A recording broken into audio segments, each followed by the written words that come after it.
If you look at the history of sci-fi cinema, you usually find two types of vehicles. There are the small, sleek models used for beauty shots, and there are the gutted, barely running shells used for stunts. Hollywood has always operated on the principle of fake it until you make it. But in 1977, for a movie called Damnation Alley, someone threw that rulebook out the window. They didn't build a prop, they built a war machine. This is the story of the Landmaster. To the untrained eye, it looks like a fever dream, half tank, half moon rover, and half monster truck. But unlike the plastic spaceships of Star Wars or the matte paintings of Blade Runner, the Landmaster was a fully engineered 10-ton reality. To truly understand why this machine is a legend, you first have to understand the insane risk the production team took.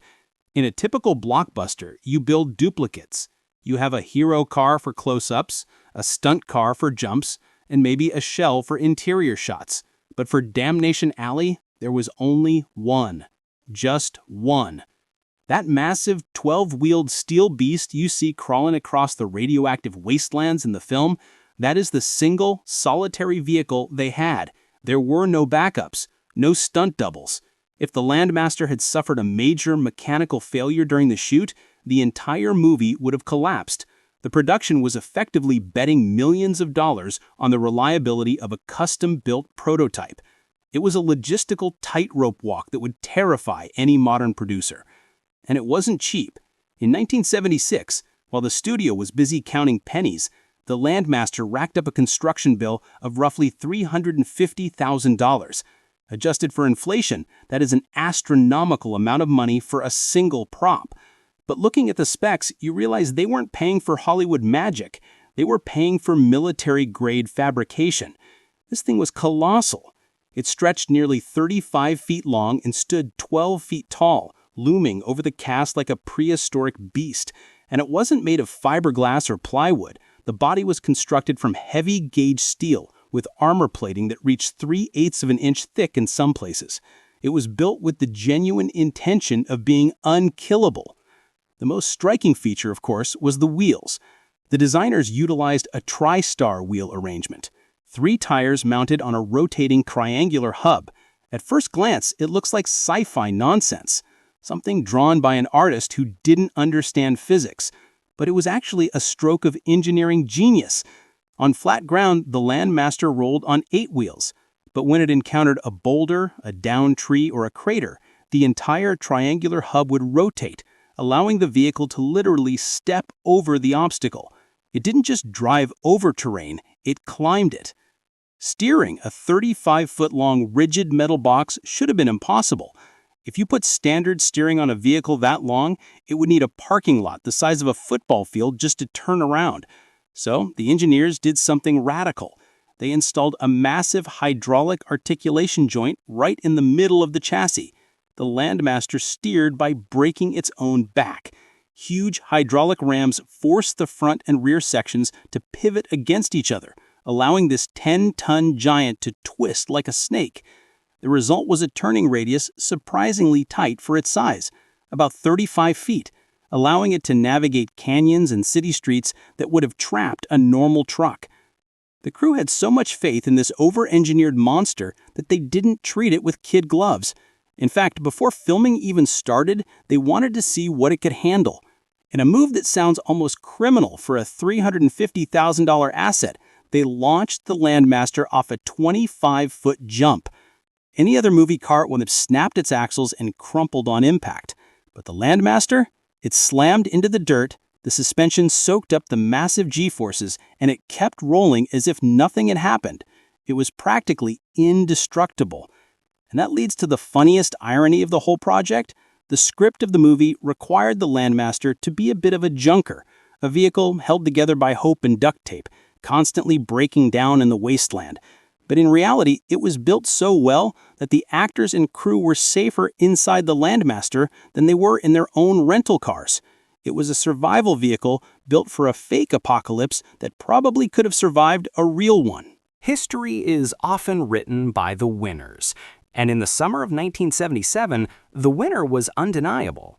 But what few people remember is that Damnation Alley wasn't intended to be an obscure cult film. It was supposed to be the main event. 20th Century Fox had 2 science fiction films slated for release that year. One was a gritty, high-budget survival epic starring a massive, indestructible vehicle. The other was a strange space opera that the studio executives didn't quite understand, made by a young director named George Lucas. In a twist of fate that seems almost cruel today, the studio poured their faith, their marketing budget, and their hopes into Damnation Alley, convinced it was the blockbuster of the decade. They treated Star Wars as the risky B-movie. We all know what happened next. Star Wars exploded into a cultural supernova that changed cinema forever, and Damnation Alley was instantly obliterated. Release dates were shuffled, promotional campaigns evaporated, and the film was quietly pushed out the back door. The Landmaster, which should have been as iconic as the Millennium Falcon, was left rusting in the shadow of the Death Star. You can actually see the studio's desperation to make the film stand out through the bizarre gimmicks they attached to it. They knew they needed an edge, so they released the film with a revolutionary audio format called Sound 360. The idea was to arrange speakers in a circle around the audience to make the engine roars and explosions feel immersive. It was an ambitious attempt to physically surround the viewer with the apocalypse, but much like the movie itself, the technology never caught on. The visual effects were equally chaotic. While they spent a fortune building the Landmaster, the budget seemed to vanish when it came to the rest of the world. The film is famous for its mutant skies, swirling psychedelic colors that hang over the wasteland. These weren't created with the advanced optical compositing that Lucas was using at ILM. Instead, the effects team used lasers projected onto water tanks and bed sheets to create abstract patterns. The result was less terrifying nuclear winter and more 1970s disco dream sequence. This tonal confusion went deeper than just the visuals. Roger Zelazny, the legendary author who wrote the original Damnation Alley novel, absolutely hated the adaptation, and he had every right to. The book was a dark, psychological character study about a criminal forced into a suicide mission. It was gritty and cynical. The movie, however, stripped away the nuance and replaced it with a road trip adventure. Zelazny barely recognized his own story, noting that the only thing the book and the movie shared was the title. But perhaps the greatest example of the production's overambition and its ultimate failure was the attempt to make the Landmaster amphibious. The director didn't just want the vehicle to conquer land, he wanted it to conquer water. The engineers actually sealed the hull of this massive 10-ton steel giant, packed it with foam for buoyancy, and drove it into a lake. Incredibly, it didn't sink. It floated. But floating and functioning are 2 very different things. In the water, the massive wheels churned helplessly, and the vehicle moved with the speed and grace of an exhausted hippo. It was a perfect metaphor for the movie itself, an impressive piece of engineering that managed to stay afloat, but ultimately wasn't going anywhere fast. For all its exterior toughness, the Landmaster was still a creature of cinema, which meant that much of what you saw on screen was a carefully constructed lie. The greatest deception was the interior. When you watch Damnation Alley, the inside of the vehicle looks like a futuristic mobile command center. It is packed with glowing monitors, radar screens, comfortable bunks, and enough switches to run a nuclear power plant. It looks lived in and high-tech, but that interior never actually existed inside the machine. That command center was a separate set built on a quiet, air-conditioned soundstage. The inside of the real Landmaster was a very different story. It was essentially a hollow steel box. It was uninsulated, incredibly loud, and brutally hot under the desert sun. Driving it wasn't a cool sci-fi experience, it was hard labor. The actors had to simulate the experience of riding in a sophisticated survival vehicle while actually bouncing around inside a noisy metal drum that smelled of hydraulic fluid and gasoline. But the discomfort of the actors was nothing compared to the nightmare of the mutant invasion. One of the most famous sequences in the film involves the Landmaster being swarmed by armor-plated, flesh-eating cockroaches. In the wide shots, if you look closely, you can tell the bugs are rubber props being pulled by strings or static models scattered on the ground. But for the close-ups, the horror on the actors' faces is genuine. The production team imported thousands of live Madagascar hissing cockroaches for the shoot. These weren't your standard kitchen pests. These were large, heavy insects that make an audible hissing sound when agitated. The insect wranglers had the unenviable job of keeping thousands of these things contained on set. There are stories of the bugs escaping, hiding in costumes, and generally terrifying the cast.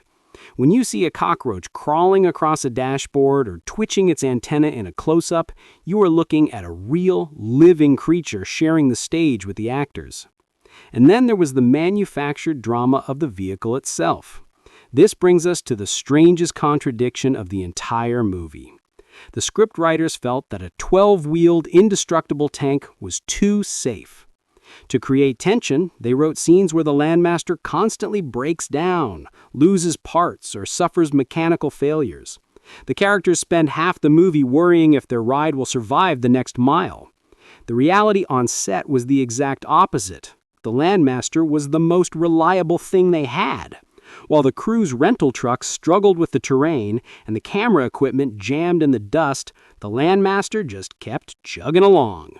The crew trusted the prop more than they trusted their actual support vehicles. It takes a special kind of irony to build a machine that is virtually unbreakable only to force it to pretend it's a piece of junk for the sake of the plot. This constant battle between the script's fiction and the machine's reality is what gives the film its strange energy. You're watching a B-movie plot take place inside an A-grade engineering marvel.